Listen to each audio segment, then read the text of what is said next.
Welcome back to NCA TV. I'm Abbey Niezgoda, and joining me is Dr. Jim Thomas from Lipscomb University in Nashville. He's a professor of communication as well as an executive assistant to the president. Correct. Now, Dr. Thomas, tell me a little bit about your experience at NCA through the weekend.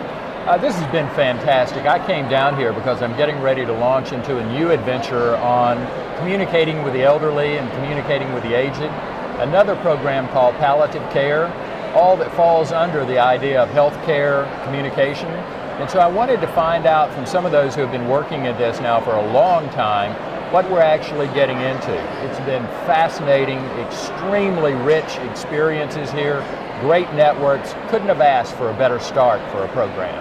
And what panels or discussions were you able to make it to? Many of these were involving the narrative side of listening to children who talked about parents who were dying or who had died, looking at how doctors and those that are participating in healthcare care of those who are suffering, looking at how they structure their interpersonal skills, how we measure those, how we provide them feedback so that they can improve during those extremely critical moments in working with families and patients.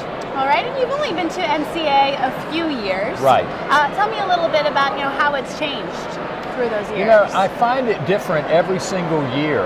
The one year that I really enjoyed a great deal was we went to New York and I began some new adventures there. That was about 6 or 7, maybe 8 years ago. And now when you come, there's a whole new crop of individuals. There's a whole new dimension that wasn't even there before. The healthcare, as far as I know, wasn't even discussed except in maybe 1 or 2 adventures in the New York setting. Now it's so full-blown and such a dominant force in NCA because the baby boomers are aging and we're all moving toward that point that's going to be an important factor for all of us. All right, and that's kind of the process of how NCA has changed. But tell me a little bit about the process of becoming where you are. There's so many grad students here who want to do exactly what you're doing. Tell me how you did it. How I got to what point? I'm not quite sure what you're asking, Abby. To where you are now as a professor of communication, studying the communication and aging. Yeah, I think probably the basic motivation is I've determined to be a lifelong learner, and that as long as I'm living, I'll continue to learn and look for new adventures.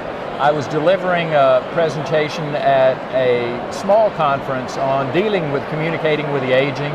There happened to be a doctor there who heads a live hospice in Nashville, Tennessee, a wonderful young lady named Melinda Henderson.